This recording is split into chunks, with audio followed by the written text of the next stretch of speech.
Inireklamo rin sa Ombudsman ng plunder at graft si Surigao del Sur 1st District Representative Romeo Momo Sr. at kanyang mga kaanak. Napunta raw kasi sa kumpanya ng pamilya ang mahigit 1 bilyong pisong halaga ng mga proyekto gaya ng flood control at farm-to-market roads. Nagbabalik si Salima Refran.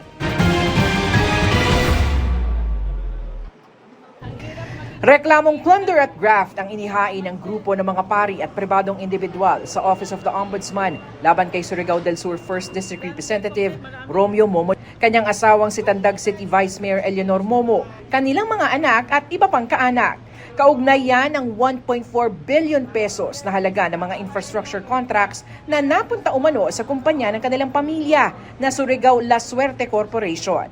Kabilang dito ang mga flood control projects, farm-to-market roads, school buildings at iba pa. There is a problem because conflict of interest.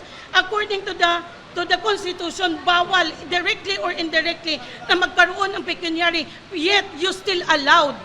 May bidding, pero anong nangyari sa bidding? Ba't niyo inalaw ang family corporation ng isang congressman na magkaroon ng ganitong bilyon na awards? Bago maging kongresista, dekadang nasa DPWH si Momo at nagsilbi pang undersecretary. Sa sinumiting mga General Information Sheet ng Surigao La Suerte Corporation sa Securities and Exchange Commission mula 2019 hanggang 2022, kasama ang pangalan ni Congressman Momo bilang director at stockholder sa kumpanya. Sa reklamo, tinukoy na treasurer si Vice Mayor Momo, corporate secretary ang anak na si board member Melanie Momo Guno, habang director rin ang anak na si Councilor Romeo Jr. Ang mga anak ni Congressman Momo na sina Ruel at Romel ang tumatayong managing officers at pumipirma para sa kumpanya.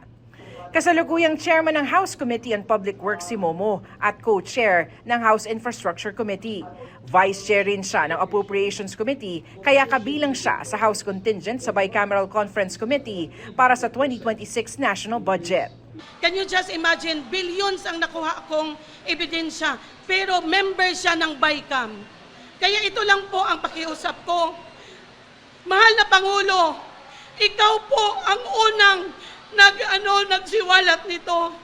Sana po bigyan niyo naman ng justisya ang mga Pilipino. Sa isang pahayag, itinanggi ni Congressman Momo ang reklamo. Wala rin daw conflict of interest sa kanyang paninilbihan bilang kongresista. Wala rin daw katotohanan ang akusasyong ginamit niya ang kanyang pwesto para sa pansariling kapakanan. Hindi na raw siya bahagi ng kumpanya dahil matagal na siyang nag-divest sa Surigao La Suerte Corporation. Wala rin daw ginagawang negosyo ang kumpanya sa kanyang distrito. Tinawag niyang politically motivated ang akusasyon na pakana umano ng kanyang mga kalaban sa politika. Sasagutin daw nila ng kanyang pamilya ang mga paratang sa tamang forum at panahon. Para sa GMA Integrated News, Salima Refran, nakatutok, 24 oras.